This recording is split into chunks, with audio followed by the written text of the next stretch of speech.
Hi, I'm Randy Patterson. Today I'm going to talk about the good reasons not to launch into adulthood. A lot of my practice involves dealing with young adults stuck at the transition between dependent adolescence and independent adulthood. This is the group often referred to as hikikomori, or failure to launch, or in the United Kingdom, NEET, not in education, employment, or training. When clinicians meet with these young people, it's often quite alarming to them. There's nothing going on. The young person may be stuck in their parents' basement, unwilling or seemingly unable to move forward in life. The clock is ticking. Life is passing them by, and the inertia and lack of movement is only getting stronger. To us, it can be obvious that this state of affairs cannot go on.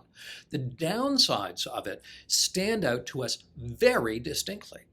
And so it's tempting when we see clients like this to assume they're all on board with the idea of change. That's always a dangerous assumption in psychotherapy. Rarely is it more so than with this population.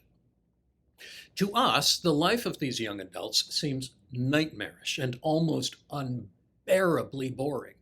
So we can race in there with all kinds of ideas and suggestions and skills and resume writing exercises and volunteer work and exposure therapy, and we can get absolutely nowhere. We see all the disadvantages of this life now and in the future, and it can be tempting to ignore all the advantages.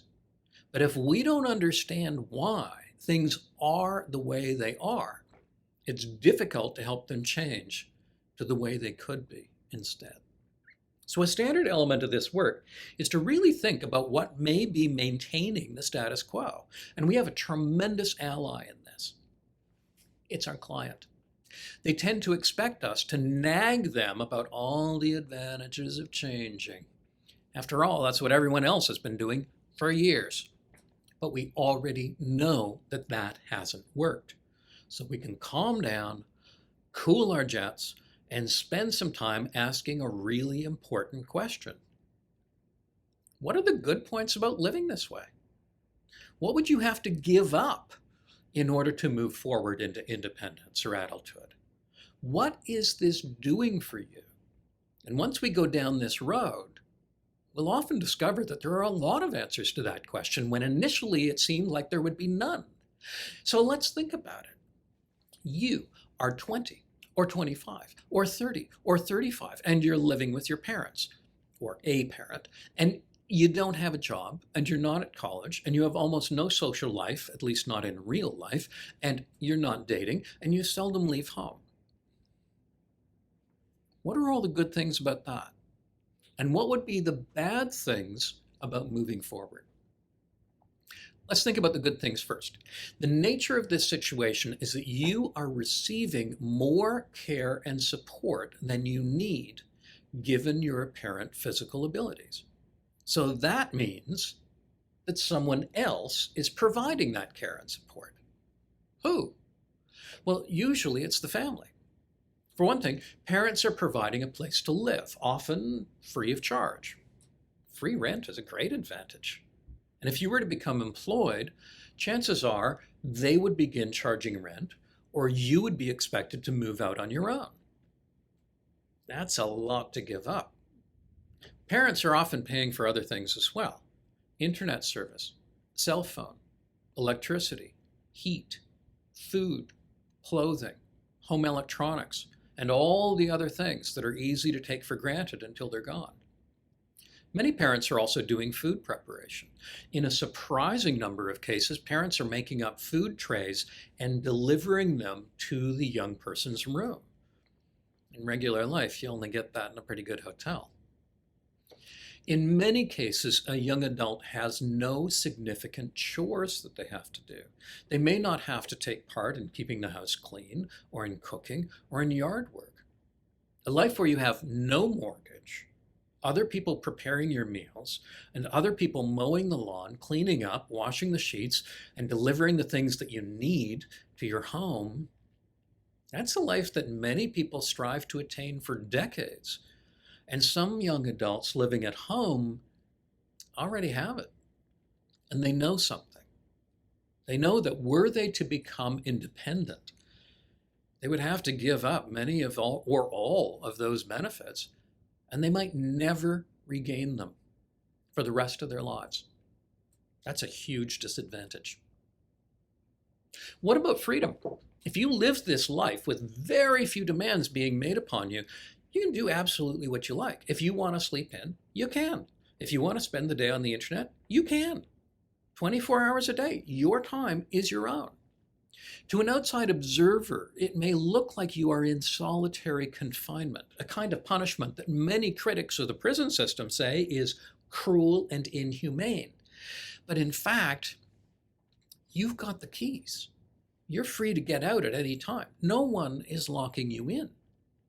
So the fact that most of your time is spent at home is really a manifestation of your freedom, not evidence of your lack of freedom, because it's your choice. If you had a job or needed to go to school, then in some sense, you might see yourself as giving up your freedom. Suddenly, you would have to live your life according to other people's schedule. And you'd have to leave the house, whether you feel like it on a given day or not. Most people quite like freedom. You might also have a kind of social support.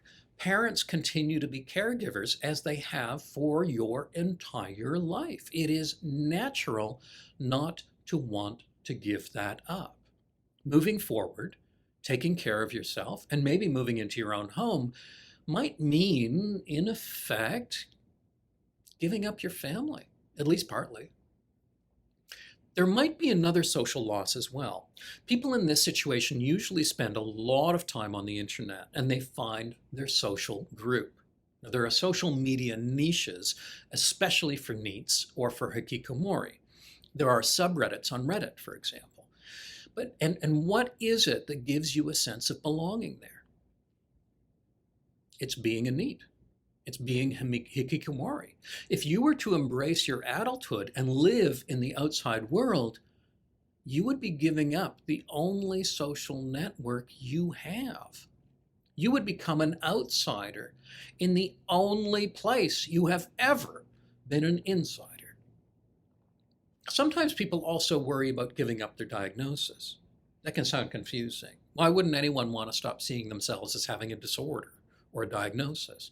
Well, diagnoses often seem to explain things. Know thyself, we get told. Our diagnosis tells us things about ourselves. If we no longer fit those descriptions, then who are we? Back at square one. If you keep your current lifestyle, you also get to keep doing what you're doing. Some of it you may see as a dependence of some kind. For some, it's a dependence on alcohol, or porn, or pot, or endless gaming, or, let's face it, YouTube. And even if you know that one or another of these things is becoming a problem on every single day, it's easier and more comforting to continue with an addiction than it is to start the difficult process of getting the addiction under control. If you're NEET or hikikomori, these things are not taking you away from other responsibilities. You have an enormous number of degrees of freedom in your life. You have room for 40 hours of gaming a week. You have time to binge watch anything you want. And if you're hungover most mornings, no one will notice because no one will see you. Then there's the idea of your comfort zone. It's called that because it's comfortable to be in. You're not challenged. You're not particularly stressed out. And you're not doing things that you haven't mastered. The only real problem is that the longer you spend in your comfort zone, the smaller it gets. The walls keep moving inward. But that's a slow process, and it can be easy to distract yourself from it.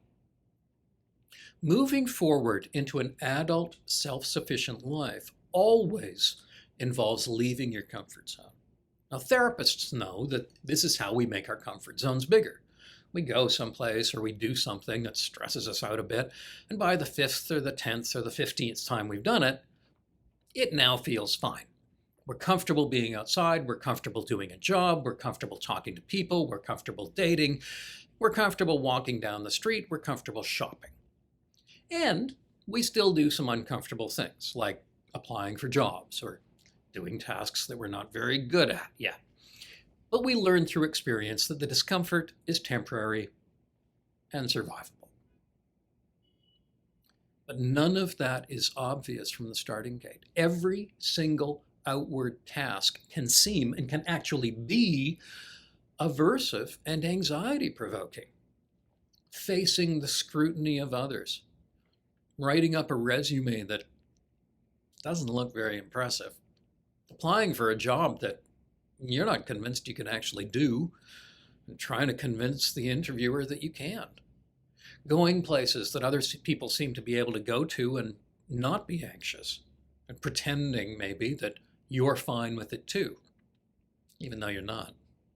Talking to people when you haven't had an extended face-to-face conversation with anyone in months or years, so you're out of practice. And part of it involves facing negative possibilities. Maybe someone would want to date you, but maybe you're afraid that there is no one like that. So long as you don't ask anyone, the possibility exists that you're lovable or likable or dateable. But what if you get out there and try and you're rejected? Maybe you'll think that that possibility is not there, and your suspicion that you're unacceptable will only seem to have been confirmed. So long as you don't apply for jobs, the possibility exists that someone out there would hire you. But what if you apply for job after job after job and you discover that your fear was correct? You are unemployable. So long as you don't open the box, it might have hope inside it. But what if you go out there and look and you discover that it truly is hopeless after all? There's nothing in the box for you. There's nothing out there for you. Moving forward into adult life involves facing all of those fears. Now, this also involves personal agency. It involves you taking your life into your own hands and becoming, to at least some extent, master of your own destiny. It's so much more comforting to believe that your destiny is not in your own hands, that the economic system or the circumstances of your birth or your diagnosis or your society or the environment or the cost of living have determined everything about your life. I know many people that would seem depressing, but feeling that it's not up to you takes it off your plate. It's not your job. You're not going to be able to change the economic system. You can't change climate change single-handedly. You can't rewire your brain. So it's not up to you. Believing that at least some of life is under your own control puts some big tasks in your inbox. Maybe it's nicer not to have anything there. And increasingly, as the years pass, a belief can only become more intense. For example, you might be thinking that other people started running on the day they graduated high school. And for you, it's been 5 years or 10 years, 20 years. All those other people you knew have vanished off into the distance. You can never catch up. There's no point in trying. Now, therapists will often leap in to point out the fallacies in this way of thinking that seem obvious, at least to them, but they don't seem obvious to the person who has been stuck for some time. I can tell you that they're genuinely not true. I know because I've watched what happens as people gently and gradually begin taking the training wheels off of their own life's bicycle. And sure enough, they begin moving forward and building a life for themselves. But if you're in that situation, you haven't seen that. Maybe I'm lying. Maybe I'm just trying to trick you. How would you know? A belief that's false can still put the brakes on someone's life. There are all kinds of reasons to embrace who you truly are. An adult, no kid, no child, and more capable than you think, and capable of becoming even more capable. A life in the world is genuinely better than a life in a bedroom in someone else's house. But if you're not doing it, there are reasons. Somewhere, somehow, the brakes are on. All the ideas and fears and justifications for maintaining the life the way it is now. And until you know what those brakes are, you can't release them. So an essential element in embracing your own adulthood or helping someone else do so is spending some time doing the opposite. Identifying all the good reasons not to change, not to move forward, not to let go of dependence, not to let your childhood or your adolescence end, even though they actually already have. Not to look in the mirror and see who you really are, an adult, a grown-up. Whether that's something you want it to be or not, it's something you are.